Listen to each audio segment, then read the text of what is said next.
Hey everyone, and welcome to the NintendoFuse Podcast. This is episode 263, recorded on November 21st, 2022. We are going to be talking all about the Indie World Showcase that happened a couple weeks ago. Also, the Game Award nominees are up, and several other stories that we're going to be talking about tonight. In terms of introductions, my name's Steve, and of course I am not alone, because that'd probably be boring for you to just hear me talk about games the whole time. We're also joined by Barry. Hey Barry, how's it going? Hey Steve, always a pleasure. And Greg, good to see you again too. Yep, great. Likewise. I think I would actually listen if you were to do a whole podcast on yourself. That'd be kind of interesting. Thanks, I think Greg. I would too. You two might be the only ones, but But I think it does make it better when there's more people to talk to, though. Absolutely. Speaking of other people to talk to, we have a whole chat room going. And if you had not joined us live, we'd love to have you join us live. We go live every other Monday on both YouTube and Twitch. And we go live at 8:30 p.m. Eastern Time, 5:30 p.m. Pacific Time. And we would love to have you join us for a live episode and jump in that chat and let us know all the games you've been playing, all your thoughts around all the news stories that we cover throughout the episode. We absolutely love just connecting with you, and you're kind of like that fourth person in the chat, joining into our in our podcast. So collectively, you are our fourth member. So thank you so much for that. Jakester's talking about, speaking of the chat, Jakester is already talking about me time traveling, which we haven't done so far. Granted, we're only like a minute and a half into the episode, but I haven't time traveled thus far. I have remembered what day. Just wait for it. Just it wait. Will happen. We are talking dates tonight, so with Indie World and a whole bunch of other things. So there's a high chance that I'll get a date wrong for sure. But yeah, if you are joining us maybe for the first time, we just encourage you to hit subscribe on whatever platform you're watching or listening to us on, and also share it with other Nintendo fans out there. If you've never joined us on social media, we are on Twitter for now. While it's still alive, we're over at NintendoFuse on Twitter, and so I'd love to have you join us over there. And also, if you've not joined our Discord, it's a growing community that we have. Just a great place to connect with other gamers and talk video games, but also just talk in general and connect in between the episodes. So the link is on the screen if you're watching the video version, but it's also going to be in our show notes and the YouTube description. We'd love to have you join that as well. Yeah, let us know what you're going to be playing. We're going to be jumping into that really soon. But before we jump into playing what we have been playing, we get an important announcement so that you guys know our next episode will be our final episode for 2022. We're going to take a short break around the holiday season, but also it's going to be our Game of the Year awards. So what do you guys think? Game of the Year? Barry, I know you've been making your list since like July. Yeah, I've actually had my list made in advance, and I've constantly had to edit the list because new games keep coming out. But I found it a little bit easier than end of the year going, okay, what came out this year? Hold on, did that come out this year? That come out? So I think I'm going to do it this way from now on. But yeah, I'll say this just as a precursor. This year has been a stellar. This is like the polar opposite year of 2016. This is a tough year for me. That's interesting. Yeah, and I've seen some other YouTubers who would actually say the opposite. Really? Yeah, I've heard that the opposite sentiments about this year. So that's, maybe they just have different tastes. And maybe they love first-person shooters and FIFA Soccer, and they're mad at Legacy editions, and there's not enough first-person shooters. But for the genres I enjoy, this year has been stellar, so yeah. I am happy. Yeah. Greg, how you feeling about your Game of the Year award picks this year? Well, I'm gonna have to start going through some heavy research to figure out what I played this year. But I really wish that Nintendo had an easier way to track this, like through like the activity logger or whatever, like the Wii U and 3DS had. That like made it 1,000 times easier. You just like, oh, what did I play in January? Oh, okay, this game had to come out in January because it was. I remember it like. Yep. Yeah, I wish it was, and like it'd be really nice, but I'm sure they don't have our Game of the Year awards in mind when they create all that user interface. But it'd be nice if they did for sure, or at least even on the list, giving us a clear date of when the game comes out, so I don't pick Bayonetta 3 for 2022. At least or Bayonetta 2, sorry, for 2022. Oh, this is time travel. Go figure, it'd be connected to Bayonetta. Bayonetta 3 for 2022 is perfectly logical and acceptable. We've been talking about that game for so long that clearly it had to have come out like 2 years ago, right? It was shown off in 2017. Yeah. So. Maybe the Steve's from another multiverse where it didn't come out in 2022. That's right. That's right. Jigster's right there. There it is. I'm waiting for the Fun with Amiibo, the little Wii U app where you could like play like put the Mario amiibo and get like a little bit of Super Mario. I think it was 2016. You had to nominate that because we had nothing else. And then I think in 2017 you tried again to nominate it or something like that. I don't know, something. Yeah, I know Hassan and I were struggling one year. It was like I don't even know if I played at all a 3DS game or whatever. Yeah, 2016 was rough. Yeah, for sure. Thankfully, we're not in that position anymore at all. Hey, we're going to be, going over those Game of the Year picks next episode. But in the meantime, we're going to throw a channel in our Discord, and we'd love for you to throw your picks and your choices and everything as well. Barry, are you where you can pull up all the different categories that we're going to be talking about and kind of run through those real quick so everybody knows what categories we're going to be going through? Yeah, so we've got several different categories. They are usual fare. So we have the best Nintendo Switch title published or developed by Nintendo. We've got the best Nintendo Switch title from AAA third parties, the best Nintendo Switch title from indie developers and smaller teams, the best title not on a Nintendo platform, the Game of the Year as total, just our actual Game of the Year top 3, and then of course our worst Game of the Year, not category, to go through. So all fun categories. So absolutely, as Steve said, go into Discord. Please let us know your picks for all those categories, and we'll write them out there so you don't have to remember or rewind this. And we will read those up there during each of those respective categories. So you will get your nominations heard on the podcast as well. Yep. So it'd be fun, and it's always an enjoyable podcast. Usually it goes longer, so prepare for that because we got a lot to cover, a lot to talk about, and also want to make sure that we include all your thoughts as well. So plan for a little longer if you join us live on December 5th. So that'll be our Game of the Year award episode. But tonight, we're talking about a lot of other things, but before we get into all that news, let us talk about what we have been playing, and we'll start with Greg tonight. What you been playing? Another slightly shorter list this time around. The main one that I was really playing was Sea Horizon, which I'll be doing a nice solo game chat here in a little bit after this segment.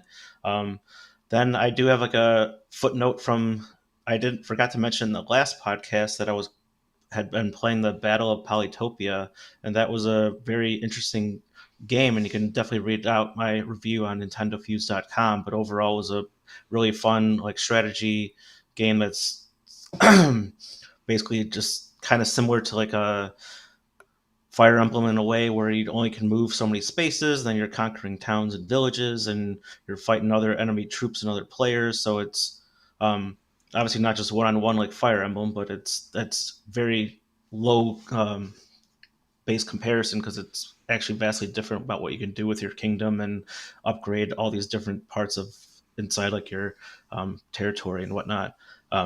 So yeah, if you want to see more details, be sure to check out that review that was posted over 2 weeks ago.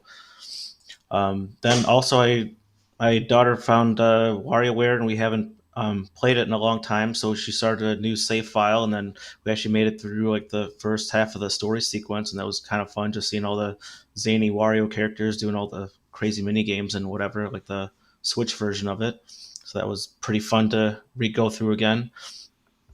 And then pretty much my two staples, like the Fire Emblem Heroes, which is just wrapped up book 6, and they'll be announcing book 7 here in the next month or so with a brand new story sequence. So that's always fun to look out for.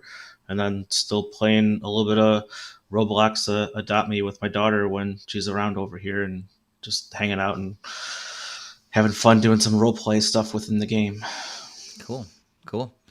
Jakester says, finished Pokemon Mystery Dungeon Explorers of the Sky, played through The Last Campfire and Ori and the Blind Forest, which I'm sure you had a great time with Ori. Love Ori. Also, Logan says, I got a new NES game. All might try that out. Otherwise, I'll just be trying to find some new demos.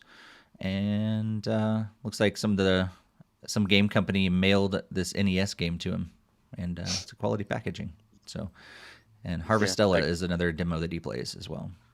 That game company is Premium Edition Games.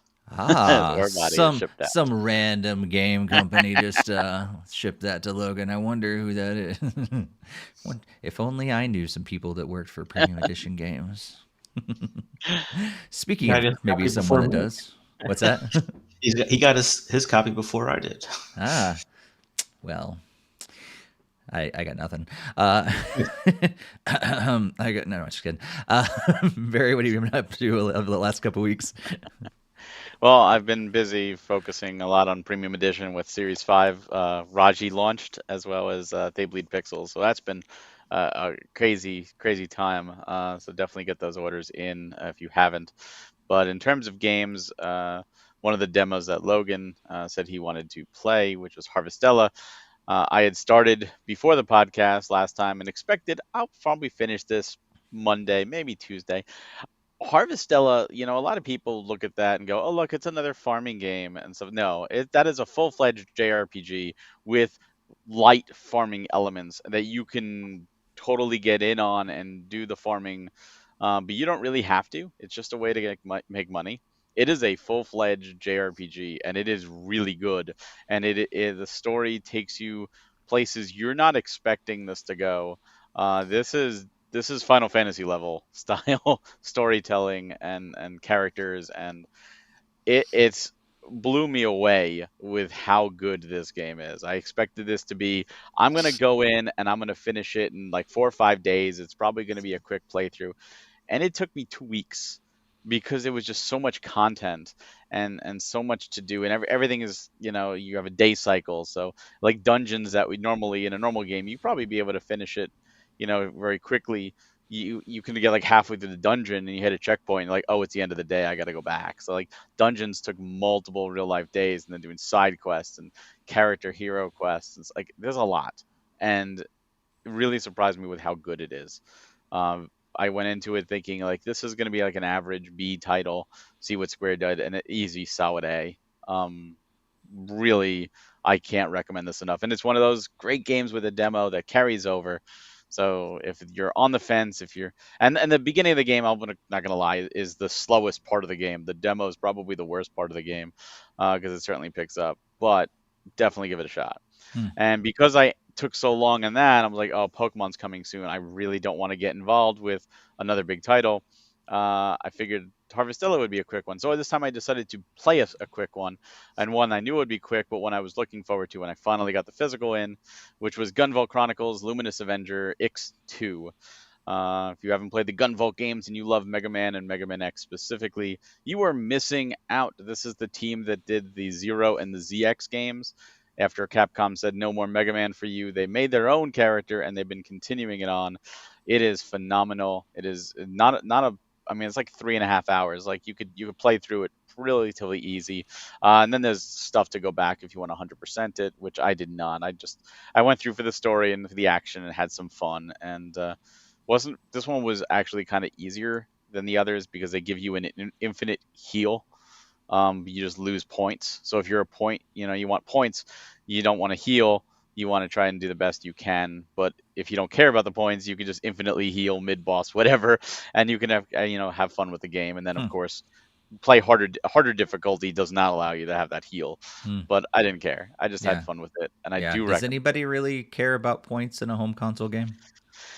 Maybe some people do, Okay. but it's one of those where if you enjoy the Mega Man series, again, especially the X, ZX, Zero series, play the Gunvolt games. So this I did this relatively quickly, like 3 hours, but I had a blast. And of course, that led me to Friday, which was Pokemon launch. So I'm playing Scarlet. You've probably seen online all these glitches and bugs, and oh my God, this was rushed. And the truth is yes, it was rushed. Yes, there's graphical glitches. Yes, there's horrendous frame rate on items, and characters move at 2 frames a second sometimes from draw distances. I was looking at a windmill that looked more like a clock as it ticked instead of rotated. However, that being said, and it does need a patch, and it definitely needs to be fixed in that regards. But the game is so much fun, like beyond fun. Like I can't put it down. Like I think I've put well over 30 hours into it since Friday, and I've had a smile on my face and enjoyed the entire time. The entire time. Exploring the world is great. Is it Xenoblade 3 level graphics? No. Should it be Xenoblade 3 level graphics? Absolutely, but it's not. Monolith needs to help Game Freak or something but it just exploring what's around the next corner, open world, especially when your mount gets to climb and glide and go underwater and all this. Like you can just explore the world freely. There's always something new to find, always new Pokemon, a lot of new, brand new ones, a lot of old returning ones. The raids are fun. Yeah, I recommend it. I mean, first off, I recommend it now just so you can experience these glitches before they're patched out because they're funny to watch and you could just laugh at it. You have to laugh at it. If you look at characters like walking in town with 2 frames of animation, and you say, "Wow, I can't play this game because that kills my fun," then maybe you need to play a game with like 185 billion FPS or something, and that's the only thing you can enjoy. But if you just look at that and laugh and go, "Wow, that's pretty funny," you could have a lot of fun in this game Yeah. just laughing at it, honestly. Well, the But good the thing story is is, yeah, Pokemon doesn't really have something that would kill. Like it's not a time-based sort of thing, right? Like no, you never. It's just more aesthetic sort of thing. It's not it's a never going to hundred mess up your percent. experience. No, it's 100% aesthetics. Now, some people have had, crashes. Knock on wood, I have Mm. not had any. Those happen. I've had crashes in other Switch games too. That's just gonna be. But have never had anything hinder my experience. Everything has worked. Now, I have had the game slow down to a crawl in some areas where like everything just became really slow, and I've had times where loading was a little longer than I would have liked it, and they need to do something to speed up some battles because some battles will take a little longer. There are some other issues. One is after you finish a battle, whether you run or defeat a Pokemon, they really need to give you a 5-second immunity because what happens is you as your character, unlike Arceus, you can't run around while the Pokemon's fighting. So you are locked in place like a traditional Pokemon game, and you are behind your Pokemon. So if you say you run, you will pick up exactly where you are, but other Pokemon are in the wild running around, and if one of them happens to be right under you, you instantly start another battle. And I've had times where I've actually had like 4 or 5 battles in a row that I've just run from, and it's put me back probably about, I don't know, 20 feet, 30 feet from where the initial battle started, just because it always puts you behind the Pokemon, and it just Mm. kept putting me back. I was laughing at it. I was like, this is ridiculous. And all you can do is laugh at it because it's absurd. Like, they need to give you just a little bit of invincibility time for you to Yeah. get your bearings and get out of there Yeah. because they will swarm you. They will start swarming all around you, and it's pretty funny. But yeah, it's honestly, if you enjoy Pokemon, you should play this. I think it's a great game. I do think it needs polish, absolutely. But is it fun? If you enjoy open world games, if you enjoyed Arceus, if you've always wanted that open world Pokemon game, then you really should be playing this because it is truly a lot of fun. Cool. So I'm still playing that. I'm almost done with it at this point. I got a few more little tasks to do, and then the end game stuff. But other than that, I'm still playing Final Fantasy 14, and on the PC and mobile, I'm still playing Mario Kart Tour. Cool.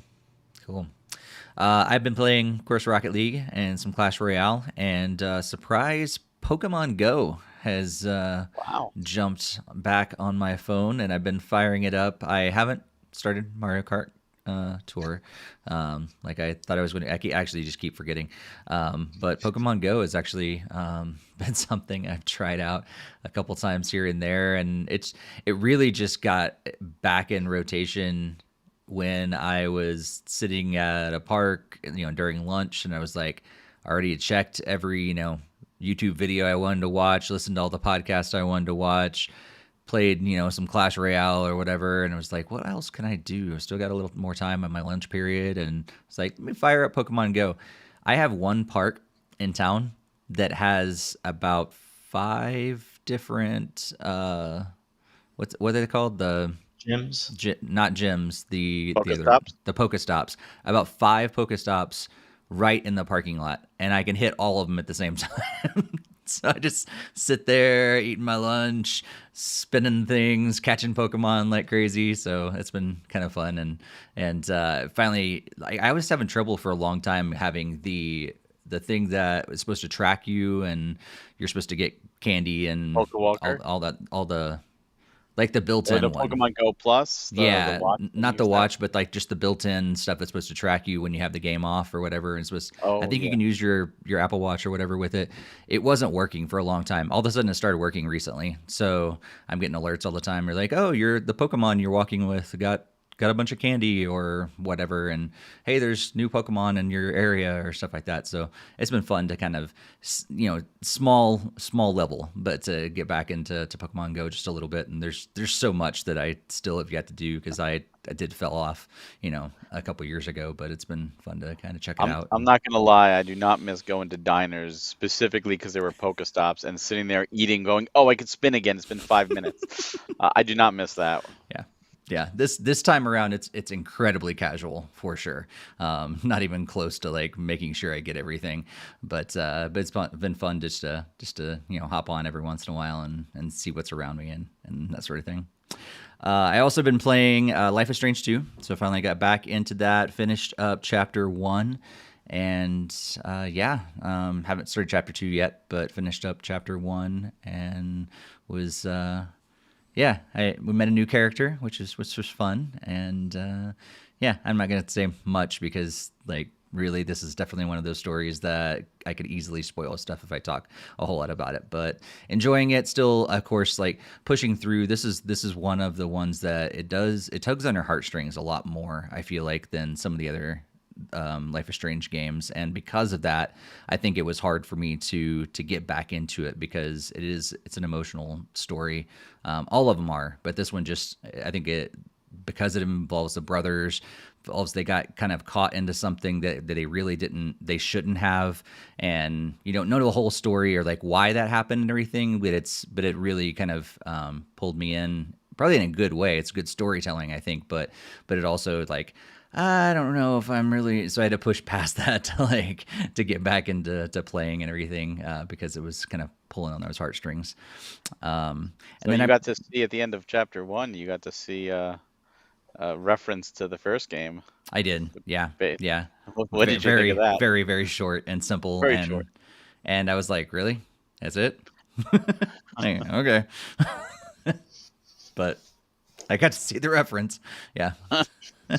Yeah, I think it was one of those things. I'm like, I mean, I appreciate them, tying it in. I'm still just waiting for, that, the big team up that hopefully is inevitably going to happen. So, but hope so. Yeah. Also been playing the new Just Dance 2023. I think that comes out tomorrow officially, but got a early review copy from Ubisoft, and the servers just went live today, so I haven't checked it out a whole lot. Really looked through the menu and kind of cycled through some stuff. I really like their redesigned menu this time around. It does chug a little bit on the Switch. I think it could use some patches and to clean that up and make it a little faster. That could have also been because I was downloading the songs to my Switch at the same time, so it may just it might have been chugging because it was downloading like 6.5 gigabytes of songs at that point. So I'll report back and see if it still does that after they're all downloaded. But yeah, they gave me I think a free year of Just Dance Plus as well. So I'll be kind of progressively talking about that more. It's going to be one of those games that I know family is going to want to definitely play around the Christmas season and everything. So I'll probably hold off on my kind of full review until we get into the new year after all the family has jumped in and, we've danced to like 20 or 30 or 40 songs over the holiday season. Then I'll let you guys know how collectively everybody felt about the game and everything. But first impressions, I like what they're doing with the franchise. I think it's a good idea, and I think it's going to be better in the long run that they don't release brand new games all the time. Just open up the IP and just have new song packs every year. Makes a lot more sense. Now, my question to you quickly on that is because the physical is really a physical, it's a code and box. Is the game playable offline, or do you always have to connect to the servers? Like if you don't have an internet connection, can you not play? So you can download the game, all the songs. So that's what I was doing. You can download all the songs that come with the pack. I think the ones that are Just Dance Plus subscription only, I don't know if you can download those yet because Plus is not actually. The primary servers are up, but the Plus servers are not up yet. So I haven't been able to check that out. But the songs that come with the game, like 2023, I could download all of those songs and play them offline. Okay, cool. Yeah. So it's it's about 6.5 gigs of music. Yeah. So hopefully I what I don't know is like long term how that'll work clearly, but for now, yeah, it even says in the description, I think, to download so you can play offline. So, nice. And then I also booted up my Oculus Quest 2 the other day and just kind of poking around on it and played a couple of things and realized it was crashing on everything. And then they're like, "Oh, you have an update." So I hadn't played it in forever. So did the update and then kind of played around with a few other things, but mostly just applications and jumping around there. But it was a different console and some different things that I was playing around with, gaming like things. So I'm gonna try to get it on that more often. It basically just collects dust for the most part. It was like maybe I should actually fire this thing up more on a more regular basis. So, but yeah, let us know what you guys have been playing if you haven't done so yet in the chat, and if you are on later, and you can let us know in the comments here on YouTube. We would love to know what you've been playing as well. But right now we're going to move into a review from Greg. So Greg, take it away. All right. So at my games played, I was be talking about the game Sea Horizon. So I got a code provided by East Asia Soft, so thank you very much for that code, East Asia Soft. We enjoy playing your games and covering them here on our podcast. So pretty much this is like another strategy type game, kind of similar to the one I spoke about earlier. It's completely different from that setting because you're doing different things. So there's a hexagonal grid-based map that you kind of explore. It's nothing that's super overwhelming or very complex. You just can move a few tiles at a time, and then it reveals the next ones you can traverse to, and then you can dodge traps and other things around the map, or there's also designated spots where you can fight. So if you're watching the video version of our podcast, we are showing a trailer, and then there's some combat sequences that you engage in. So there's different characters that have different abilities and different skills, so that you can get a mage that's more magic based, or you can get a knight that uses more shields and swords and everything for those combat. And then you always start at a level 1 character, so then when you're playing through the map, then you can level up and get different skills and different pieces of equipment that you can find from the enemies that you defeat.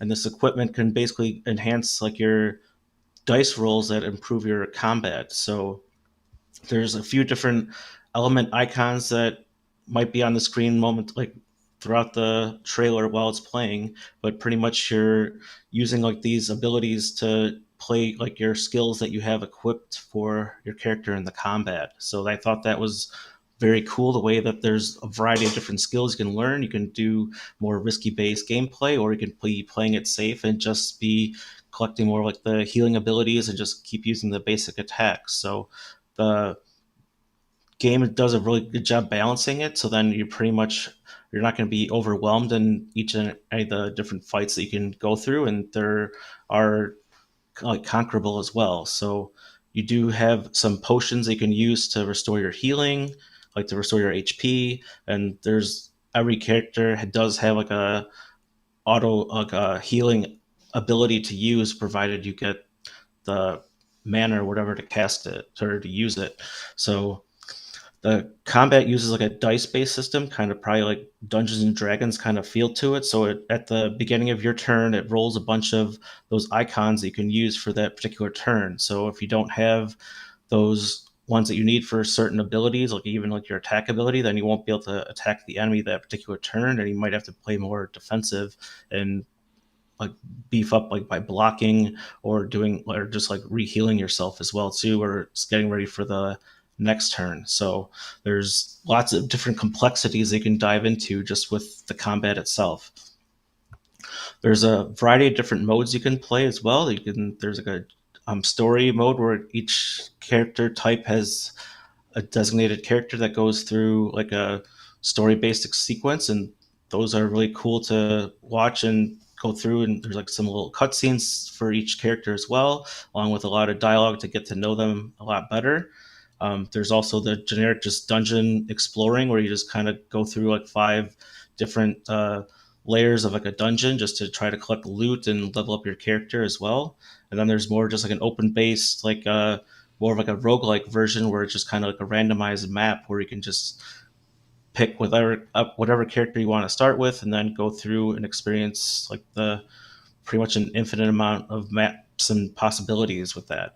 So you can some of the modes support you to have multiple characters. You can have like a party of like 2 or 3 characters, and that adds a little bit more complexity to taking down stronger enemies, because you have to each character in your group has their own dice roll that applies for their build abilities and skills they can use throughout the combat. So I definitely had a lot of fun playing with it. The music and graphics were really great. I enjoyed everything that I was listening to. The tracks were very enjoyable to listen to. There was nothing to not really say like bad about. I mean, it's just a great overall soundtrack that I felt. Yeah, I think I would definitely recommend this game if you're into the strategy games as well. It's definitely worth the $15, or if you're kind of unsure, then definitely a sale price if you find it. But I would definitely recommend this game. I had a lot of fun with it. Cool. Thanks, Greg. Barry, any questions for Greg before we move into this news section? I'm just happy you liked it, because I know it looked up your alley when I saw the trailer. That was one of the things, whenever I see a trailer, I'm like, ooh, who else would like that? And, I'm getting the physical when it comes out, and I'm happy to hear you liked it, because if I get the time, I might give it a shot, even though I'm not the hugest in the strategy RPG. This has like a mix, like the hybrid system, and I like the cards, and yeah, it just looks really good. I'm really happy to hear you enjoyed your time with it.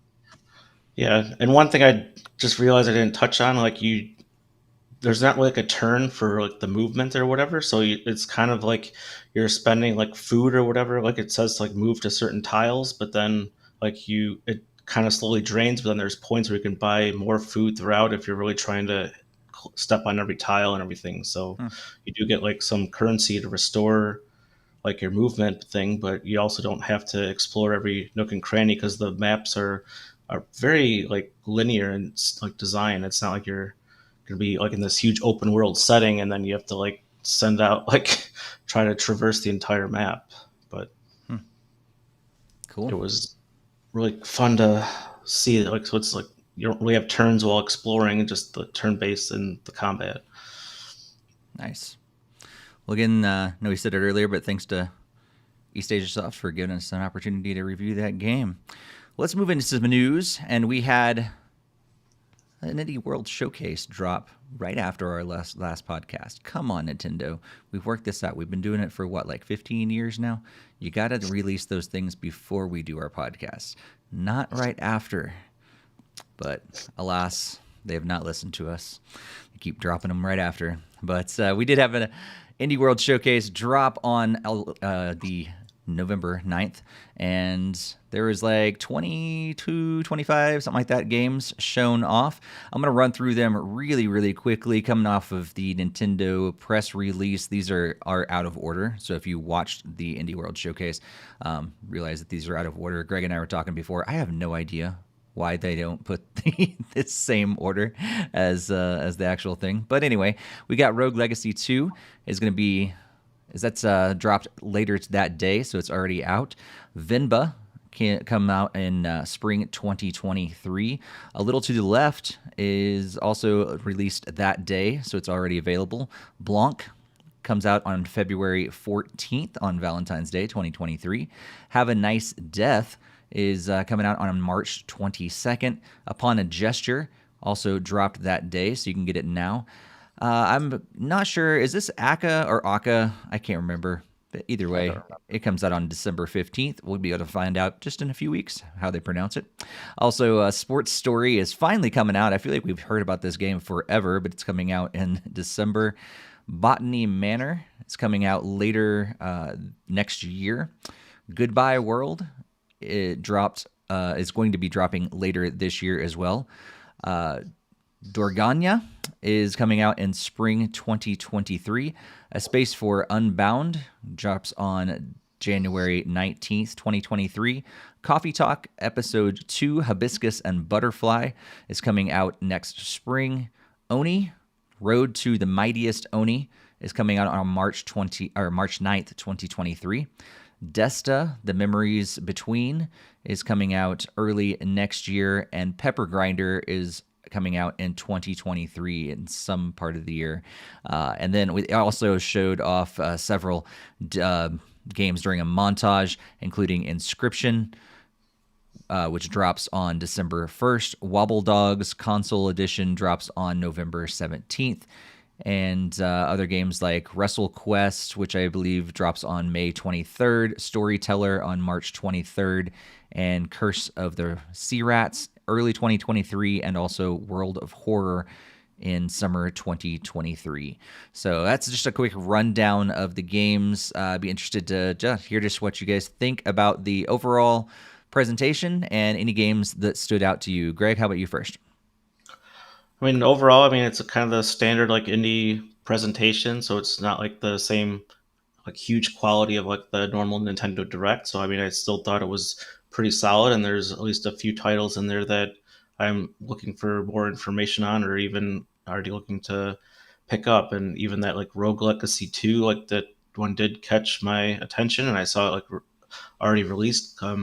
So I will probably be looking more into that as like it pretty much after the podcast. But yeah, the other two main ones that I was looking into was Goodbye World and Curse of the Sea Rats. Both of those looked like they were kind of fun, like platforming type games and moving around a lot and collecting stuff and whatnot. And those kind of games are always like up my alley to really have a lot of fun and play through. Pepper Grinder did seem kind of interesting, but I thought it was like kind of way too fast paced. Like it was kind of like that other game I think we played over like 2 years ago or whatever. Like you're just kind of like racing around like super quickly, doing like dash attacks and like connecting stuff. And so I don't know if that one will be for me, but I might be looking more into that in general. But yeah, I thought it was a pretty great presentation and definitely a wide variety, and was glad to see that there wasn't just like a standard theme of like everybody's going to be getting like this one genre of game basically with a few others sprinkled in. But so it really seemed like there's a lot of different like simulation games, there's like Sports Story and all sorts of other like action adventure games and whatnot too. So it seemed like there was a pretty wide variety of stuff that hopefully everyone can find some sort of game that they're interested in. Yeah, I agree. Barry, what do you think? Quickly, Greg, was the game you're thinking of Fly Punch Boom? No, it wasn't that one, no. Okay. So because that's immediately what came to mind.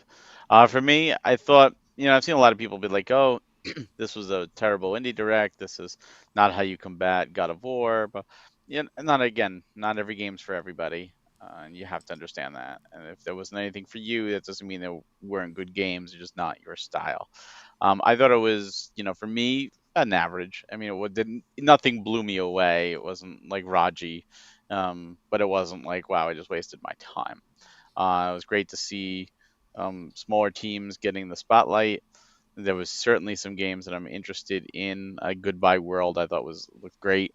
And as somebody who did, coding in school and went to school for computer science, thought the name was perfect.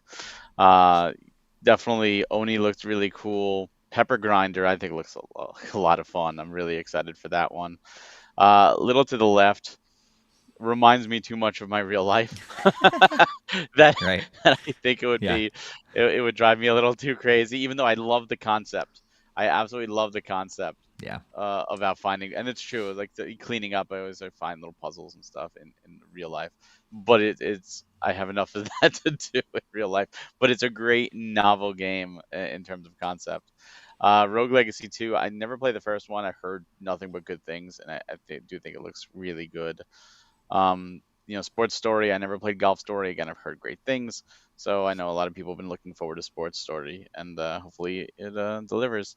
And I'm really surprised to see Coffee Talk Episode 2. And I know the developer sadly passed away, and the first one was done really well. So I'm glad to see there's an Episode 2. I think it's, again, a novel idea. And it's a game that does something different. And I'm a sucker for those quirks and those niche titles. So we'll see how many of these I want to play.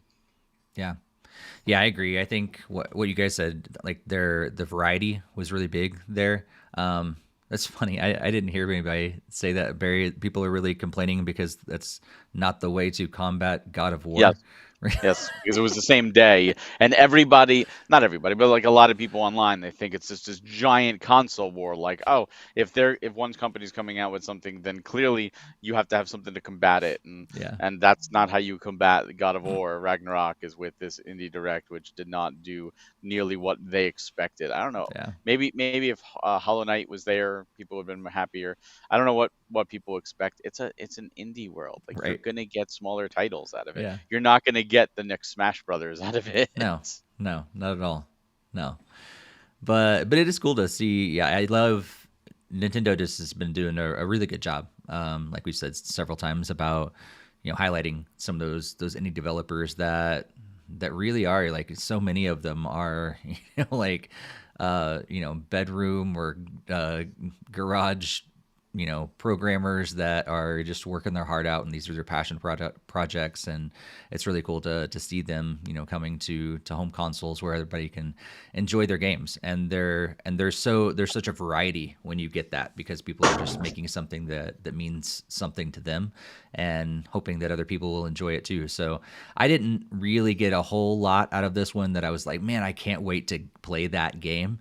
But I really enjoy just sitting back and seeing what people are creating. And I think that's what I really enjoyed the most out of this particular Indie Direct, where I think a lot of other ones, they have had a little more of a leaning, like you said, Greg, out to like, oh, it's like every other game is an RPG, where this one was not the case at all. There were so many different types of games, variety of graphical styles, a variety of genres, a variety of everything.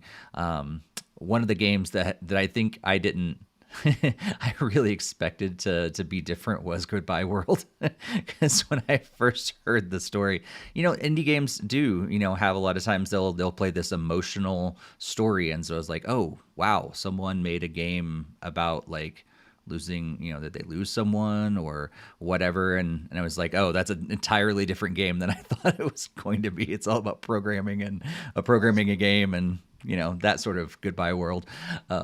You get the joke in the title, right? Oh yeah, totally now. But I didn't when I just heard the title, like, alone, I thought it was a completely different thing. But once they started talking about it, it was like, oh, okay, programming, got it. I get you. one of the other ones that you guys both mentioned was a game that I didn't think I was going to. When they first started showing, I was like, am I going to enjoy that? And by the time they got done showing it off and talking about it, I'm right on board with you guys. Pepper Grinder looks great. Like it went from to like, okay, I'm good. So it was a good presentation It's for Devolver, me for sure. so It is, yeah. Devolver So does a pretty good job. that is true. And I don't know if I told you guys, but I know a guy that works for Devolver now. He works on their game trailers. Yeah. That's awesome. Yeah. So, Yep. yeah. So, yeah, but I think that games like Vinba, that really play on the cultural stuff. I think Blanc is another one that was just like, it's so cool to be able to see what they're doing and telling some emotional stories, but also to like tell them in a different way. I love when people like play with the graphical style, like Blanc being totally in black and white. It just has this a way to tell a story in a different way. That will be able to grab people, and it seems like a simple concept, but I think the way they do it just be really cool. So, yeah, I'm not sure. Rogue Legacy, man, I'm just like, it looks fantastic. I'm just totally out on roguelikes now. I'm just like, I have went from, man, that's a cool concept, to I don't want to play another roguelike in my entire life. So I'm sure it's a fantastic game, but I'm just out on the genre now. It's just don't like them anymore. I think because it also like the market kind of got flooded a little bit with roguelikes, and I think that's what happens in gaming. Like whatever becomes the next big thing, everyone tries to copycat. I mean, obviously you saw it with like the Wii to the Kinect to the PS Move, but even with genres like in the mid 2000s, when after Call of Duty took off, everybody was doing a first person shooter and a war shooter, and it was every other game was like that, and it got enough. And now Rogue started picking up, and after Fortnite, everything was a battle royale, and you're seeing these kind of trends. So it'll disappear. I mean, it's just like everything else, it comes and goes. Yep. Yeah, I love I think we've kind of went into detail before, but I love the concept of roguelikes still, because I like how, like, wow, it's new levels all the time. What I don't like is when you lose progress and you lose items and you have to start from scratch every time. Like, can we not have that happen anymore?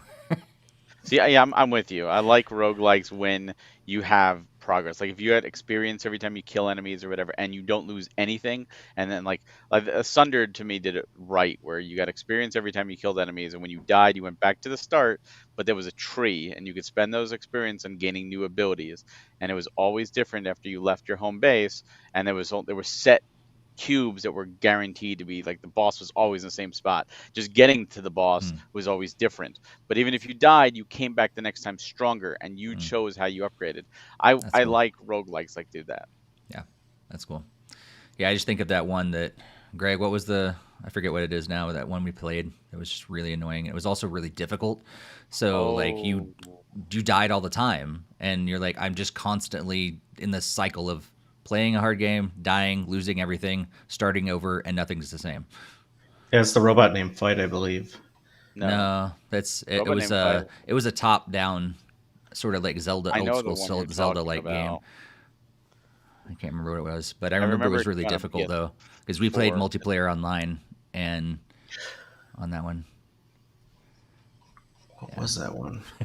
Anyway, I'm sure search back through our old episodes, you'll find it for sure, because we definitely talked about it on here.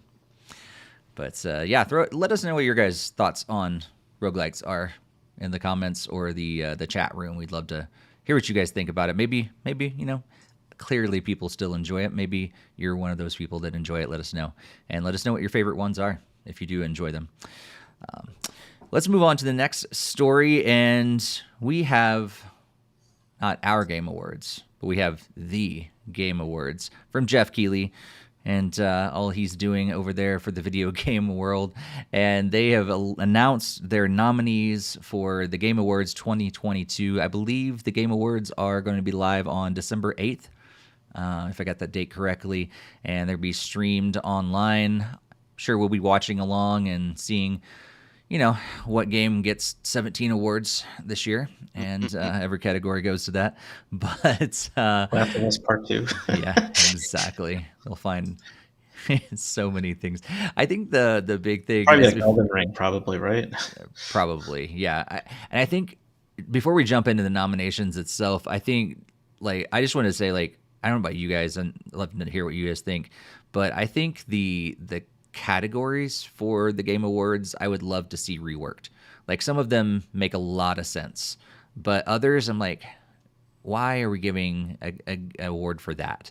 Or maybe it can happen, but happen off screen. Like a lot of times with the Grammys or stuff like that, there's other random awards, but they don't announce those, sort of thing. Like I like the main ones to be the ones that make the most sense, and to have games that lasting games. I know they do that, but I don't know, the games that I feel like they can make up categories sometimes just to be able to give certain games more awards year after year after year. And I want those to just go away.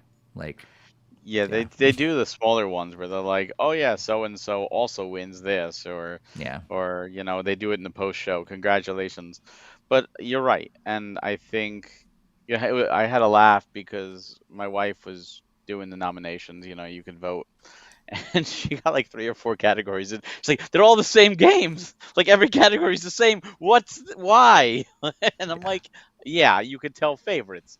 It's ridiculous at that point. And while there are certainly great games, there were a lot of others, and I think one of them, which we'll get to, is like best narrative. I think Elden Ring got it, and I love Elden Ring.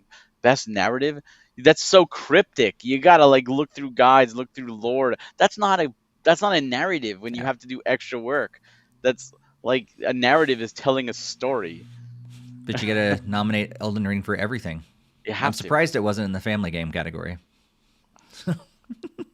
Those are the family game categories reserved for the Nintendo games only. That's the best Nintendo game. Yeah, that's really just called best Nintendo. Well, speaking of which, let's jump into some of the nominees. We won't get into all of them because there are a ton of categories.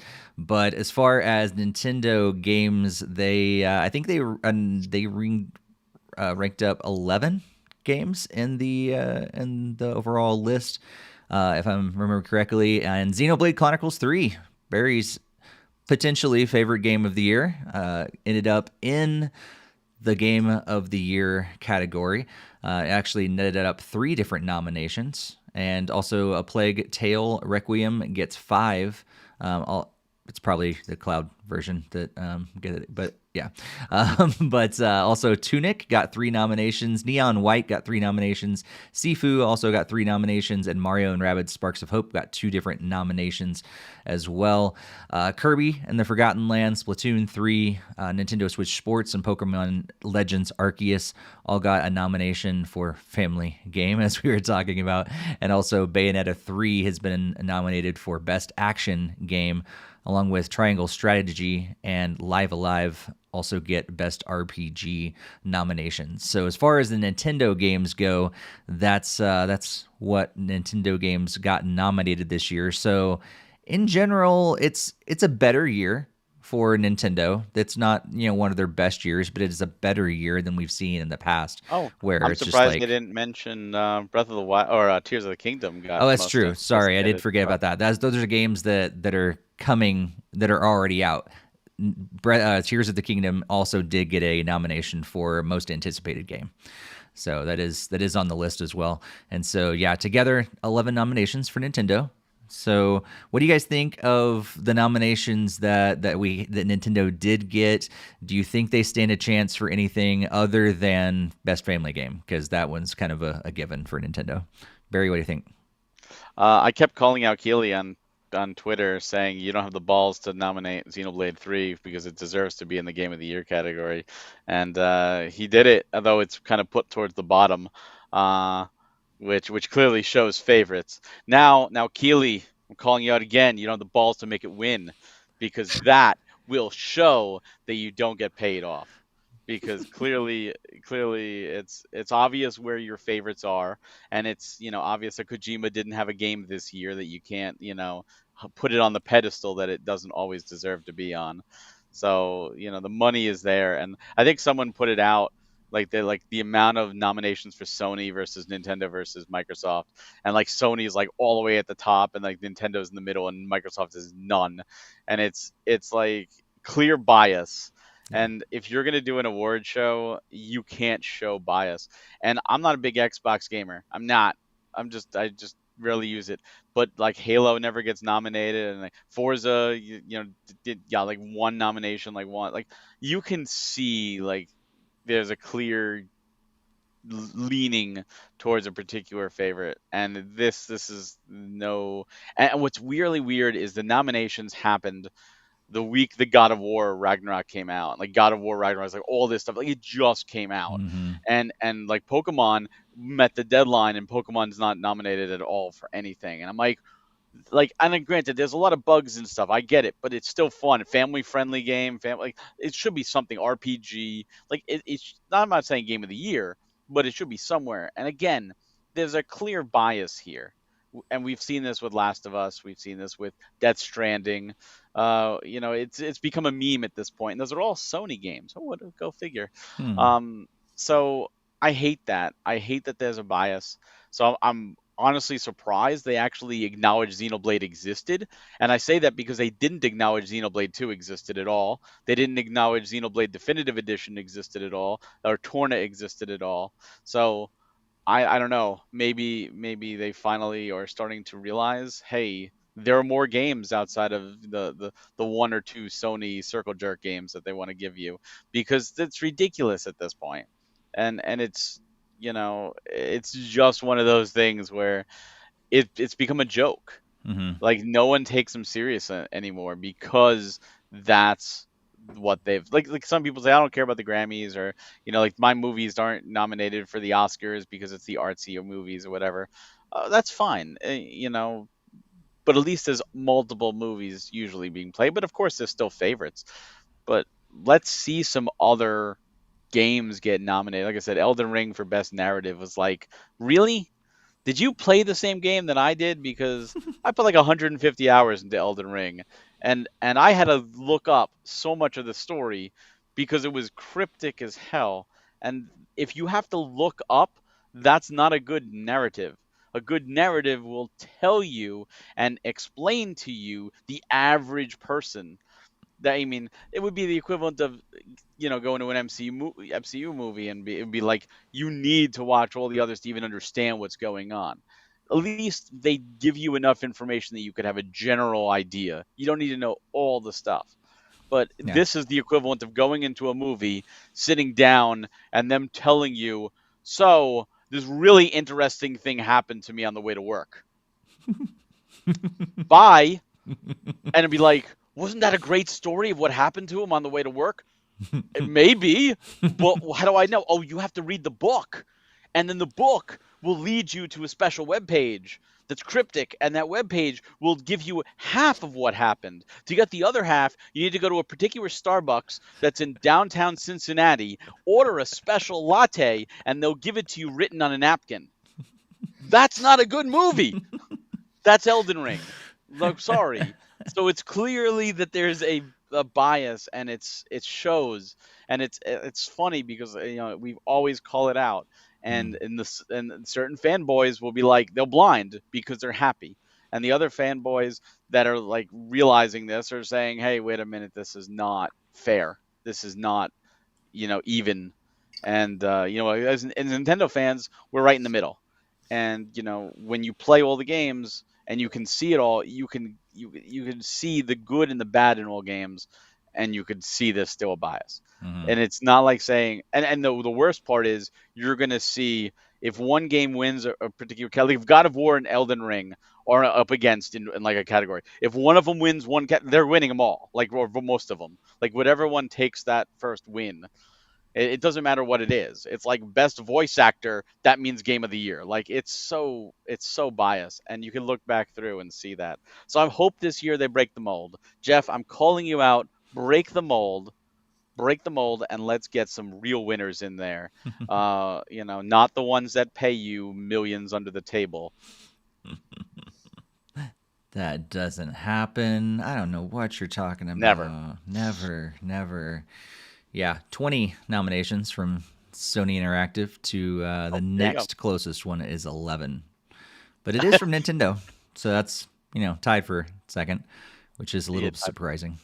But so it's pretty much double for Sony. And where's Microsoft on there? Oh no, they're not even on there. So but Microsoft owns like half the game studios out there. So. But still, like I said, 0 for Microsoft, 11 for Nintendo, and 20 for Sony. That's almost perfectly, divided. Top, middle, and end. Mm-hmm. That's sad. Like there shouldn't be that much of a bias. And Sony, if you ask people what big games did Sony have this year, they had Horizon, they have God of War. That's it for an entire year. So 12 months, they're deserving of that many awards. What did Nintendo put out this year? They put out a hell of a lot more. Yeah. Well, I'm wondering of those 20 nominations, is that if God of War gets 3 nominations, does that count for 3, or is that just still 1? I think it counts for 3, right? Counts for 3, yeah. So of those 20, is that just 2 games nominated 10 Pretty times much. each? Okay. Yeah. Yeah, that's ridiculous at that point. Yeah. Like Kirby, so many people are like, Kirby's a fantastic game, it's the best Kirby game. Gets 1 nomination. 1 nomination. Yeah. It's like, really? 1? What about best platformer? Why don't we get a best platformer thing? I'm not saying game of the year, but let's give it some credit. Right. Totally. Yeah. Greg, what do you think about all this? Yeah, I'm pretty much spot on agree with Barry. I feel like even like the Oscars do the same thing. There's like 4 or 5 movies, and then it's like, okay, let's pick the best actor out of the movie for best actor, best supporting actor, best supporting actress, and it's just like the same like 5 or 6 movies throughout like for the bulk of it, except for like best like indie movie or whatever. So it's kind of like this, watching like the same type of movies like win year after year, and other movies that I actually did see and enjoyed don't even see a nomination. So I definitely am more surprised that there's more Nintendo games nominated this year, because I feel like there was definitely a huge bump in quality games this year after like that have released, like even like Kirby like just gets a single nomination. That's kind of like a slap in the face. And like I don't even understand why they put like Splatoon 3 in like best family game. I mean, I feel like that's a more like just multiplayer only game. I know it's in that category as well, but like it's just kind of a weird placement for Splatoon 3 to even be in for that category. Yeah. We're just like, hey, what are some of the best Nintendo games? We need some games to throw in the best family game category. Yeah, but like with Barry's explanation of Elden Ring's narrative, it's almost like Breath of the Wild should have been nominated for best narrative in 2017. Yes. So yeah, it would have been a lot better choice. Breath of the Wild narrative is a little bit better than Elden Ring, because at least you don't have to, go out of the game. But again, it was very cryptic. A lot of people complained. That was like the biggest complaint about Breath of the Wild, was the lack of the story. We wanted to see more with the champions and more of what's going on, and you didn't get that. It was more about the exploration and the combat and the just seeing the world as is, which is great. And that part of Elden Ring is phenomenal. I'll say it. It's phenomenal. But narrative? Not best narrative. No. Yeah. No. It's absolutely not. Yep. Yeah. Look at that list you have up there. 10 nominations for God of War. 10 nominations for a game that came out less than a week before the awards were the nominations were announced. 10 leading. Like, and Horizon 7, so it's 17 right there on 2 games. Like, and look at Nintendo. Nintendo had 11 nominations, and they've got 1 game on the list, and it's at the very, very bottom, tied with. Well, they got 2, I guess, that are multi-platform, also on Nintendo. But those aren't developed by Nintendo, right? Nintendo got 11 nominations from Nintendo, yep. And if you look at Nintendo's year, it's had a great year. I mean, you got new Splatoon, you got Nintendo Switch Sports, you had new Kirby, Xenoblade, and you got, I mean, if you want to count Mario Strikers, something that came out. You have Pokemon. You had 2 Pokemon. Keep in mind, Legends Arceus was this year too. So you had 2 Pokemon games. You Bayonetta 3, and nothing cracks that except Xenoblade. Like, come on. Yeah. Sony's like, we could put out 2 games and they sweep the awards. How do you sweep the awards? Money. Money. Oh boy. Well, we'll Yes, see. I see at least 7 nominations for God of War. I just did like a Control F on the page and typed in God of War, and there's seven nominations for a game that's not even 2 weeks old. According to that chart, it had 10. Yeah, apparently it has 10. So they may have. I don't know. Probably got nominated twice for same category. Oh, I you know, know what? right? It might have. Actually, I think Yeah. like voice actors or something, it might have gotten multiple in the same category. I think it did. Yeah, I think there's 2 different actors. Yeah, that got best nominated. performance. Yeah, there's So, yeah. Well, it's always an interesting show. Do we think we're actually going to see some special reveals from Nintendo this year at the Game Awards? Sometimes we've seen some big stuff in the past, not really so much last year, but in previous years we've seen some big announcements at the Game Awards. Do we think it's going to happen this year? Of course, you have to put our speculation hat and guess, because we have no idea, and except because I still haven't figured out actual time travel. But yeah, what do you think? What do you think, Barry? Are we going to see some big stuff from Nintendo? I think we're going to see something, because the last Direct was a while ago, and there's no more Direct obviously for the rest of this year. So I think we're going to see something. Whether it be big or not remains to be seen, and obviously remains subjective. So I think if we see anything, my realistic guess, is going to be a new trailer for Tears of the Kingdom. Is my realistic guess, and it might play for the most anticipated, assuming it wins. That's again my guess. What I'd love to see them do is just announce the Switch 2 or something, like just like new console at the Game sale next Awards week. announcement. Yeah, that would be crazy. I would love to see them honestly announce a new game coming out next year, and just like Jeff Keighley's just like all the awards go to that game. It comes out next year, but it wins 2022. Just to go anti-Sony in that regard. It's like, just do something crazy. Yeah. Well, Elden Ring's coming out on Switch, and God that of would War be awesome. Ragnarok. God of War wouldn't be, but Elden definitely Ring have to be the awesome. Switch 2. We need some more power behind that. Get Panic Button on the job. Yeah. Greg, what do you think? We're gonna see something for Nintendo?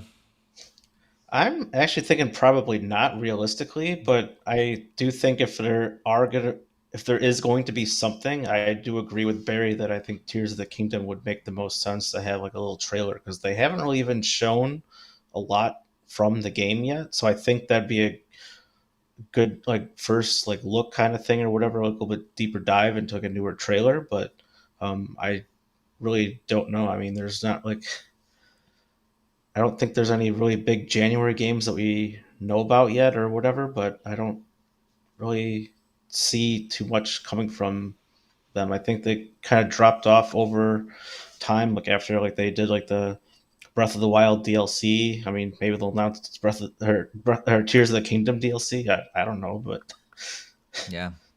Hey, maybe a Xenoblade Chronicles 3 DLC for the new story expansion could be shown off. Could be for next year. Could be. Or maybe we can play as Cranky Kong in Xenoblade Chronicles 3. Yeah. No, Funky Kong. It's got a new Funky Kong mode. Funky Kong.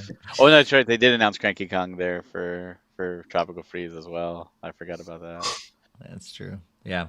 I think I'm with you guys. Like, I think Tears of the Kingdom is probably our best bet of seeing something. It is in the most anticipated game, so maybe even be tied into that category, something like that. But I don't know. Like, we're gonna see like pretty much the only other big game that we know that's coming out from Nintendo is Metroid, right?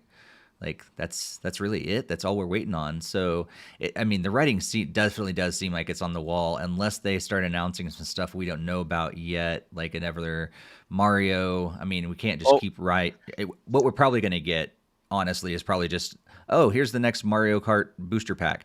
But we potentially could get Tears of the Kingdom, but no Mario, no nothing like that, because they're probably just riding on that Switch 2 announcement sometime next year. So wait, Greg, let me back up just a second. Did you say Nintendo doesn't have a big title for January yet? Did you really say that? Possibly. I didn't think of anything off the top of my head. I'm sure there probably is now that you're saying it. You couldn't think of anything off the top of your head? I am shocked. Yeah, you just made me eat my words because there's Fire Emblem Engage. So yes, Fire Emblem Engage. Greg's a little backlogged on Fire Emblem, so he's caught up. I'm living in the past for Steve's in the future. That's right. So. There we go. I can't believe you are such a huge Fire Emblem fan. We'd be like, nothing big for January yet. Now I can clearly say that there's nothing big in January. But Fire Emblem is one of those throwaway titles. No, just the average casual title, you know. That's right. That's right. Just included in the next Indie Direct. Hey, you know what? That's another title that didn't get nominated. Fire Emblem had the game this year, Three Hopes, that came out this year. So it's another game that got snuffed. That probably has a better narrative than Elden Ring. Well, I guarantee you it does. Yeah, guarantee. Like I'm not even a huge fan of that genre, but I could definitely guarantee it has a better narrative. And Elden Ring has a good story, Sure. but you just need to read all the extra stuff to, you won't get it from the game, you get it from the supplementary material. Yeah. It's cryptic. Yeah. It'd be nice if they award the game to the award to, the overall experience, but not just the game itself. You know what? How about a category on fun factor? Like, it doesn't matter how the game is, people just having fun. Like just a game you could sit down and enjoy. Like, just a fun game. That doesn't make money. Novel concept, right? Novel concept. But fun is pretty subjective. Some people think the Dark Souls is fun. I mean, the average gamer probably wouldn't think that. Most people are beating their heads against the wall while they're playing that game. I'm just saying, just pick up and play fun. Yeah. Nothing that you need to sit there for 100 hours to do. Just a legit pick up and play fun game. Right. Because there's games I don't know, Animal Crossing, but I think of things like, I don't know, like Jackbox or something. Yes. That are definitely not, they're not going to win normal awards, but those are incredibly fun to just get together with some friends and play a game. They've really captured a great experience. And, stuff like that's never going to get a shout out.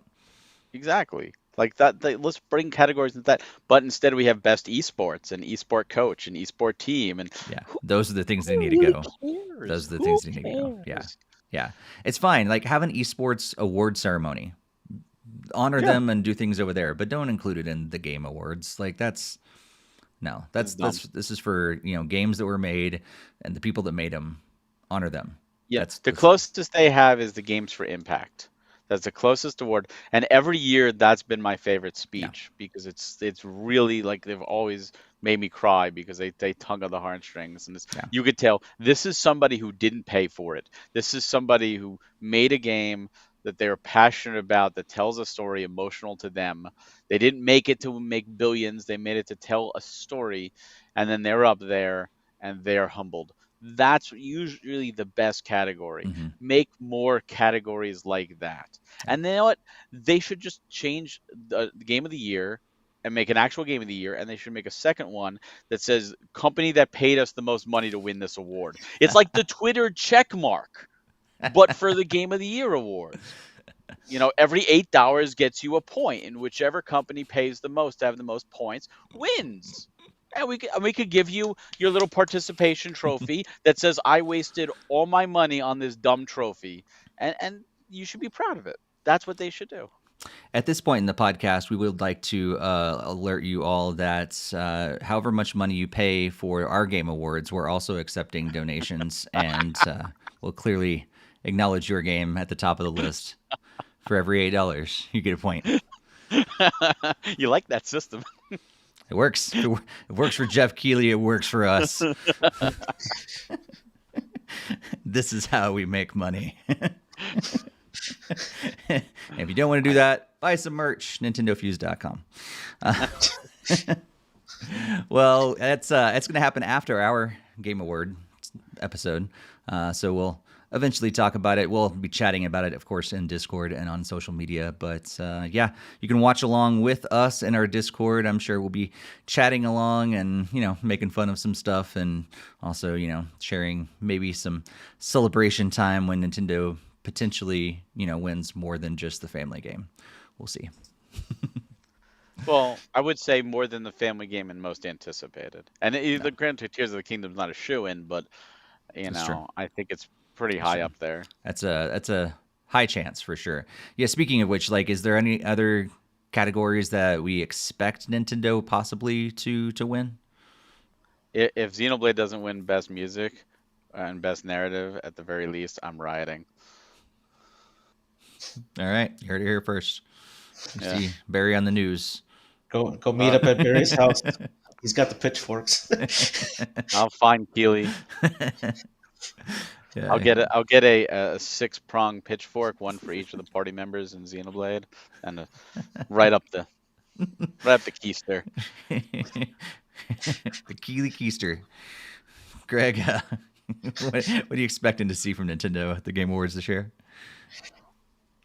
I mean, obviously they probably got a pretty good shoe-in for best family game, but Yeah, it's against run like away half with of that the one. other nominated Nintendo titles. But I mean, I think it would be kind of cool to at least see like Splatoon 2 like pull in like best multiplayer. I think I know Splatoon 3, you mean? that's a huge not Splatoon 2, Splatoon 3. I pulled a Steve. God, Wait Steve, a you're rubbing second. up on Oh him. man, now my name's being used as a verb. But yeah, Splatoon 3 for best multiplayer because I know it's like a pretty big scene in like Japan and everything, and like there's people were abusing some like unpatched like glitches and stuff like with the weapons or whatever, but I think that would be still a good nod for it to win somewhere else. But Oh, Greg, you're so naive. You think the Game Awards gives a crap about what Japan thinks. well, it says the two companies that have the most titles nominated reside there. It's true. It's true. That You is got a good true. point. But it's not Japanese culture they care about. It's American culture. It's, America. Jeff Keighley's best friends from there. That's true. He is. We'll see. It's going to be an experience, no matter what. It's going to be an experience. And this year it won't ruin my birthday because it's the day before. Ruined your birthday. I mean, Jeff Keighley, you have soured my birthday by putting the Game Awards on it. How dare you? First, my name became a verb, and now all of a sudden it's ruining my birthday. That's right. The gaming industry hates me. Oh boy. Well, let's move on to some quick headlines. We got several of them for you guys on this episode, and Greg's going to kick us off with the first one. All right, so pretty much actually just hot off the presses from today, Nintendo released the details for the Booster Course Pack Wave 3 for Mario Kart Deluxe. Pretty much it'll be going live on December 7th, so you can still pick up the DLC patch and if you haven't got it yet, or get the expansion pack to get access to those courses. So you'll get the Rock Cup, with that has like the London Tour Loop, the GBA Boo Lake, the 3DS Rock Mountain, the Wii's Maple Treeway, and also the Moon Cup with Tour Berlin Byways, DS Peach Gardens, Merry Mountain from Mario Kart Tour, and 3DS Rainbow Road. Yes, and if you've been enjoying your time with the Switch, you might remember that it used to be called something else, the NX. And apparently, speaking of Mario Kart 8, a prototype was found, and the boot up was the actual boot up logo or screen for the NX, never before seen. So you can watch it over and over again, and it'll probably make you dizzy. But it almost looks like it says onks. But it's nice to finally see that. It's a little bit of gaming history for you. It's true. Apparently, they thought it was going to be ONX. Yeah. And if you're looking to save some money and you are at least open to some eShop games, aka not Barry, there's going to be able to save up to 50%. Sorry. I know Barry has some eShop games. He's actually filled up his SD card. But yeah, you can get some eShop games, save up to 50% of cyber deals on the Nintendo eShop this year. You can be able to save money on games like Super Mario 3D World plus Bowser's Fury, The Legend of Zelda Skyward Sword HD, Cult of the Lamb, and a lot of others. This sale will end on December 4th at 11:59 p.m. Pacific time. And also, when you do make those purchases, 5% of what you pay will you get back in gold points. Continuing on the deals to be looking out for. Black Friday is this Friday, and there's Best Buy has a rundown of the games that you can be able to pick up there coming on Friday. So you can get like games like Super Monkey Ball, Banana Mania, Big Brain Academy, Story of Seasons, the Teenage Mutant Ninja Turtles, the Cowabunga Collection, Monster Hunter Stories 2, and Monster Hunter Rise, along with several others on the list. So if you're looking forward to any of these games, be sure to check out Best Buy this Friday. And if you enjoy spending money, you're probably a fan of Lego, and they've decided to reveal brand new sets coming this January for Lego Mario. So we've got Character Pack Series 6, Conker's Noggin Blooper Expansion Set, Ice Mario Set, and Frozen World Expansion Set, the Lava Wave Ride Expansion Set, Flipperous Snow Adventure Expansion Set, Creativity Toolbox Maker Set, and Peach's Garden Balloon Ride expansion set. All this is slated for the first of the year, January 1st, 2023, and they will set you back anywhere from the cheap $5.99 for the blind box to $35 or $64.99 if you want the Snow Adventure set, or $59.99 for the Creativity. It's going to cost you a lot of money, so if you have kids, do not let them see these new sets, and if it's for you, your wallet probably hates you, but enjoy your new Lego. And you can send some of that $8 over to NintendoFuse.com. And Right. and we had some information from Miyamoto. Shared some plans after the financial results came out. He actually did a Q&A and basically stated that it is easier than ever to put their old games on newer consoles and offer backward compatibility. And he went on to say that they basically they don't really have plans, or they do have plans. There's non-committal kind of response about their future plans for backward compatibility on consoles because even though it's easier than it's ever been, there's also some other things that play into it with licensing and all those different things. So he didn't really have much to say about their future plans. And that does make it difficult. But the concept of actually bringing those games onto newer consoles, he said, is easier than ever.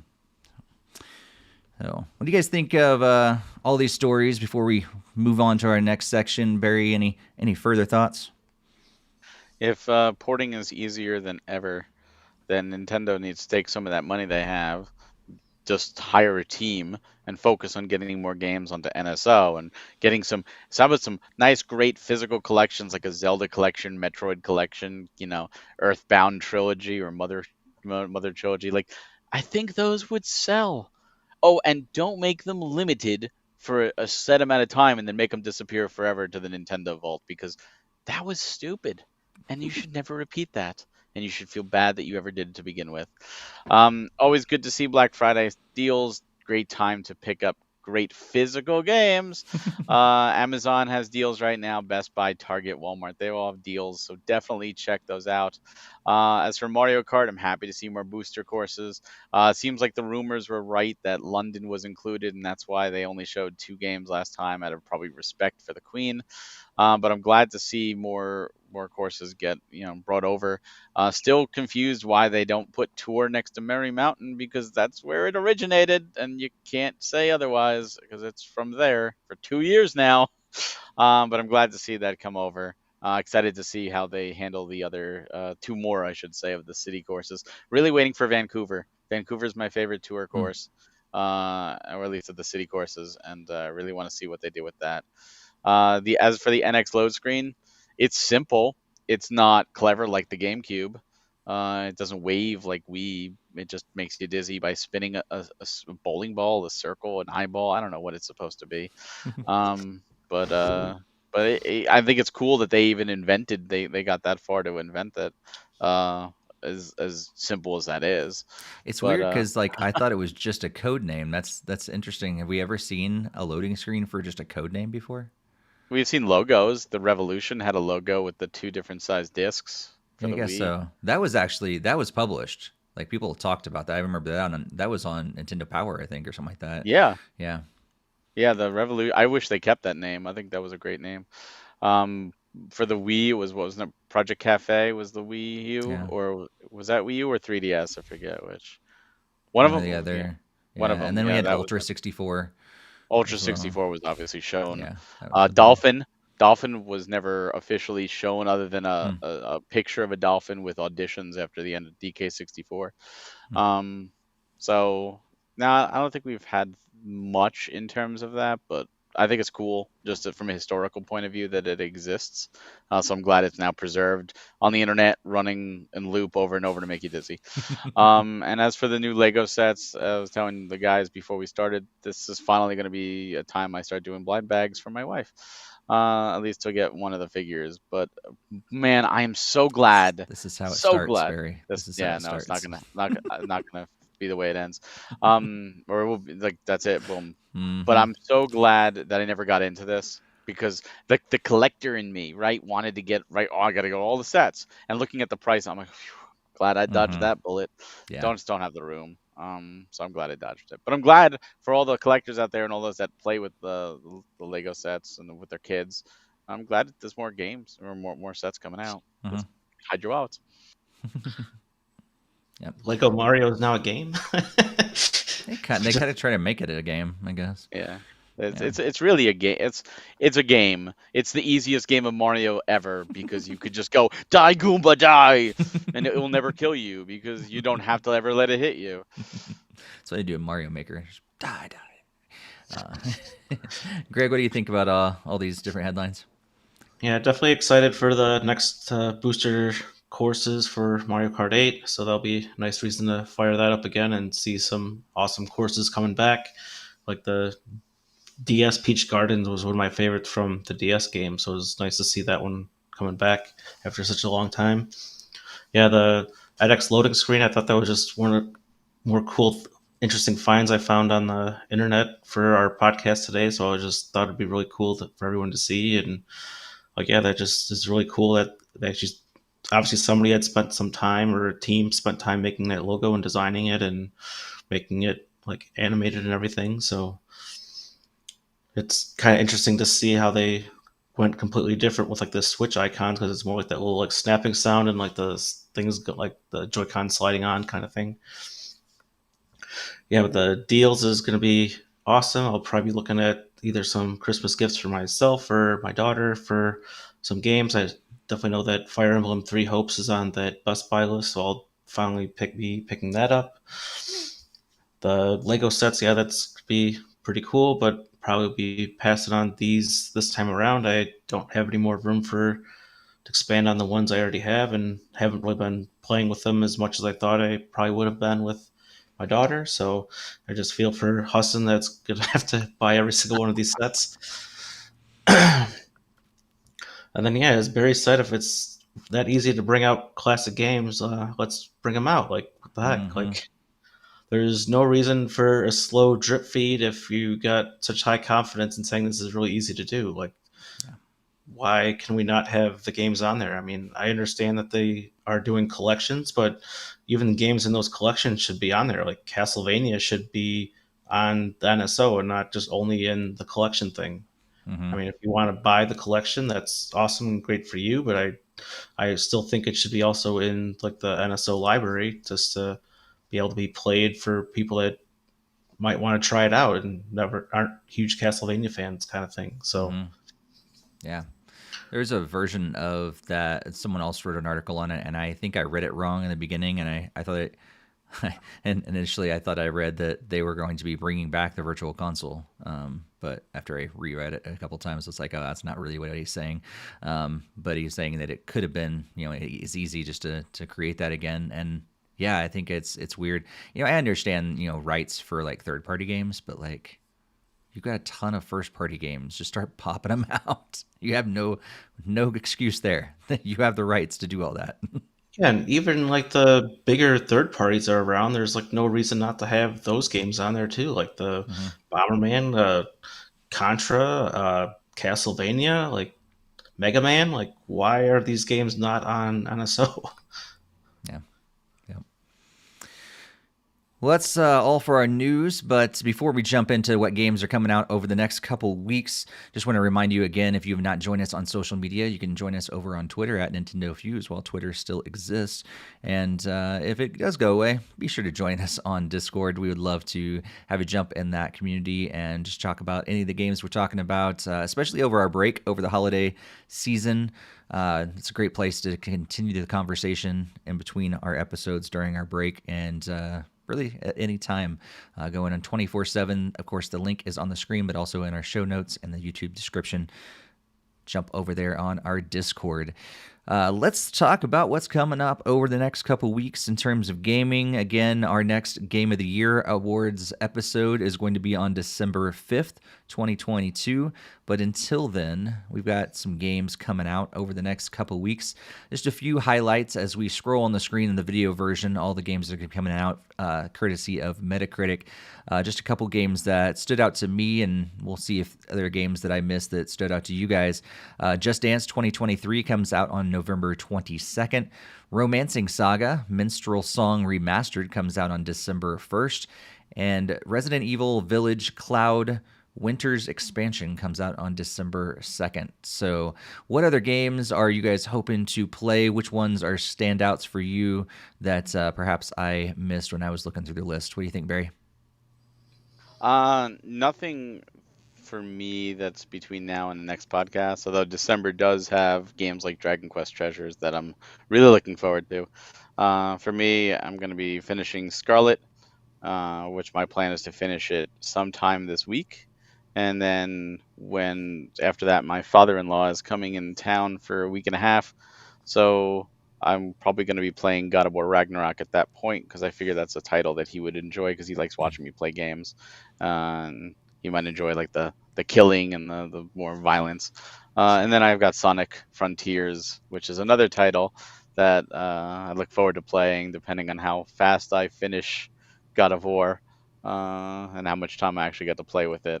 So that might be pushed to December, like later December. Who knows? It's a lot of games. November was packed, so I'm just blessed to be able to play what I'm able to play, and looking forward to seeing what comes next. Nice. Greg, how about you?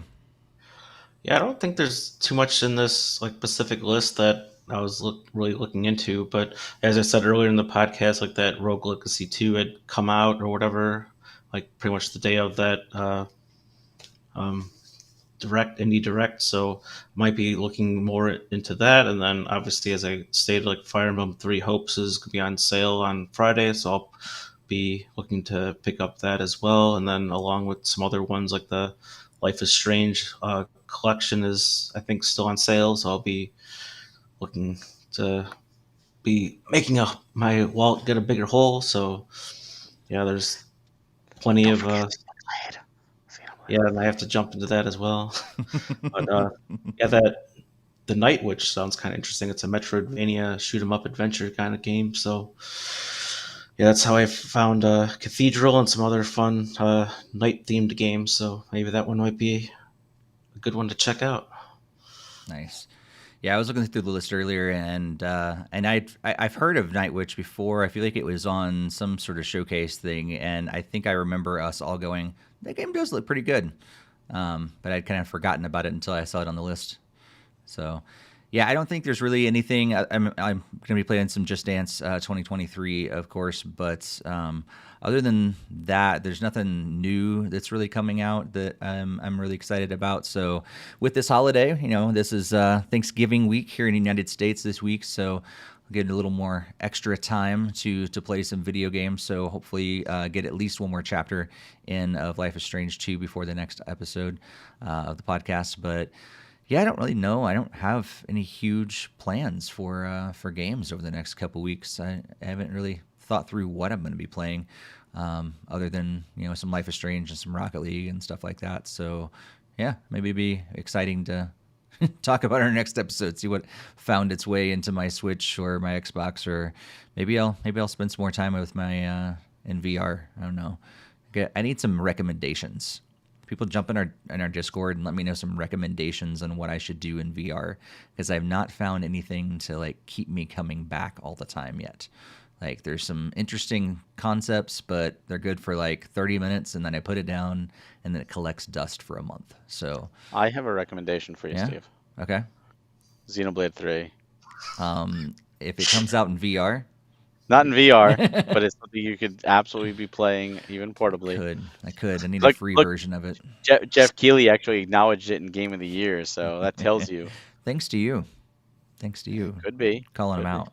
Hey, But he still did. follow Barry on Twitter. Well, He still doesn't can. follow me on Twitter. Oh, He does not follow me. It's because you haven't paid the $8. Yeah, I'm not paying the $8. I thought about it, and then they took it away. Oh, was it taken away already? Oh yeah, the whole system was down. Yeah. Oh wow. I did download my my history on Twitter just in case.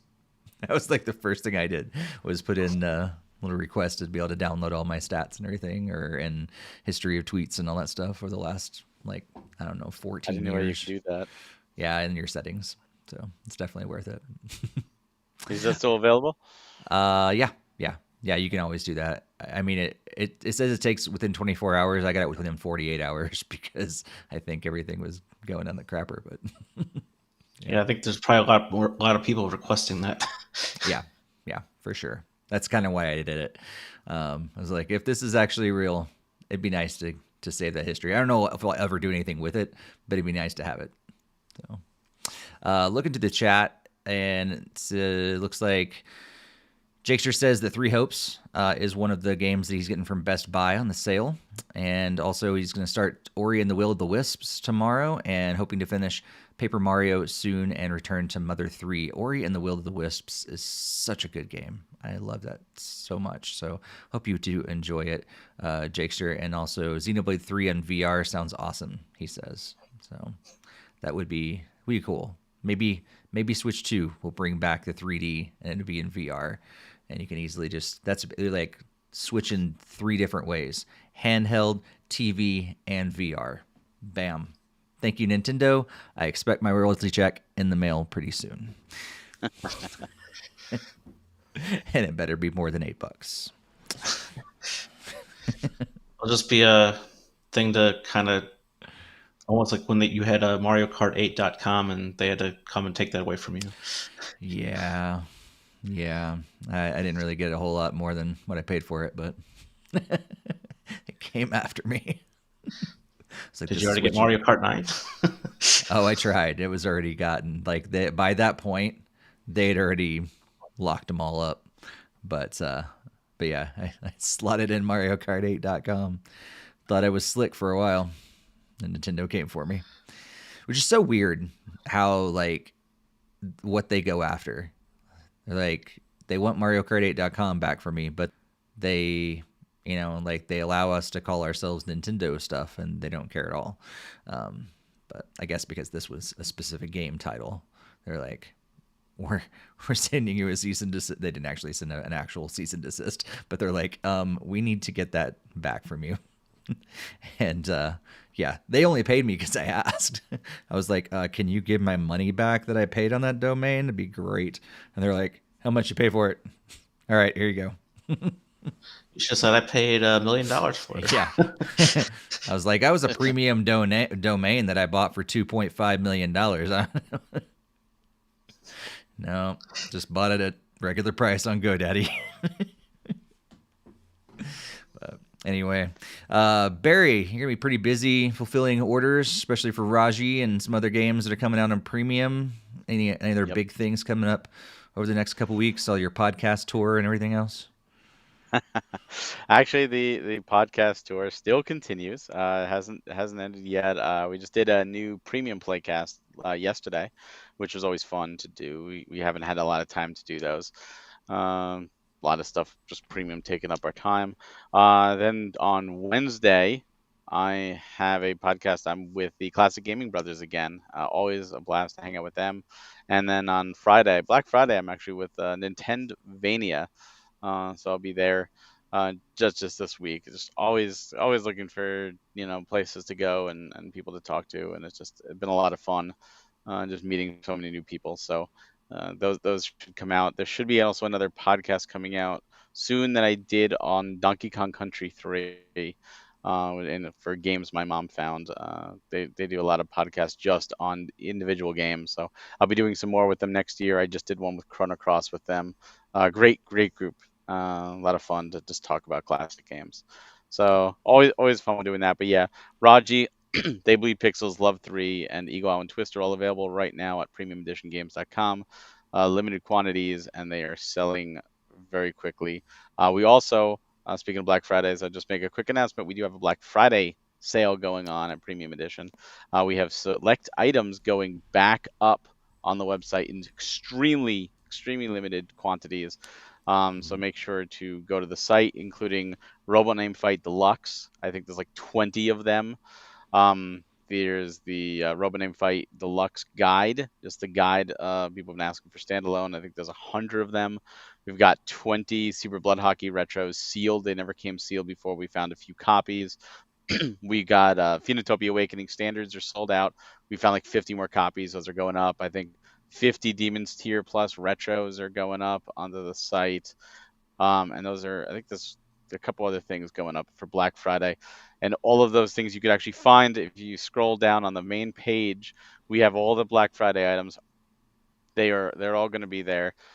So make sure to go check out the page. We got a couple ore bodies going to be there, and Pigeon Dev Deluxe stuff that are no longer available on the webpage. We have very small amounts because people have discovered us after the fact and they've asked for it. So we want to make sure there's at least an opportunity. So we do expect them to go quickly. We haven't set a time yet, but I do at least want to make that announcement for those listening and watching if any of that interests you. Cool. Greg, I know you're going to be selling them all to all the different video game stores out there, but other than that, probably not the Black Friday sales stuff, but like just trying to find some more stores and hopefully that can carry the games, and that's obviously the dream if more stores would get on board. It's very tricky to get a hold of people, and it's kind of just keep pushing their buttons until they respond, pretty much. So it's kind of tough out there. Yeah. So I know, just as a pitch, I know if you have a video game store near you and you'd like them to cover premium edition games, put them in touch with Greg and Barry, and I'm sure that they would love to have some chats and get their games in their store for sure. Absolutely.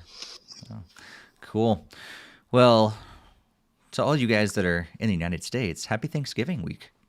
So hopefully you guys have a good time eating some turkey and celebrating with some football and some international football with the World Cup going on. Unfortunately, United States tied with Wales today, but I'm not expecting anything really good against their game with England on Friday, but who knows? Maybe they'll surprise us. But that's what I'm going to be doing this week, is eating turkey and watching World Cup. But hopefully you guys have a great time. In terms of a thankful week of Thanksgiving, we are thankful for you guys.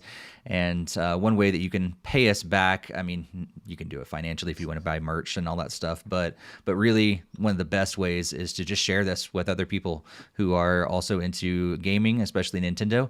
We love growing this community. And so if you're thankful for this podcast, thankful for what we do here at NintendoFuse, consider sharing it with some others that might also enjoy it. And if you do want to support us financially, buy some merch and all that stuff. But the really big thing is, just help us get the word out about this podcast. And we'd love to meet some more people in the Nintendo world for sure. But next episode, December 5th, hope to see you live here in the chat room. Be sure to jump on our Discord and let us know what all your picks for the Game of the Year episode are, as we'll refer to those throughout that episode. And then we're going to take a break for about a month or so over the holiday season, and then we'll be back in January of 2023. But until December 5th, happy gaming, everybody. Have a great one. Gaming.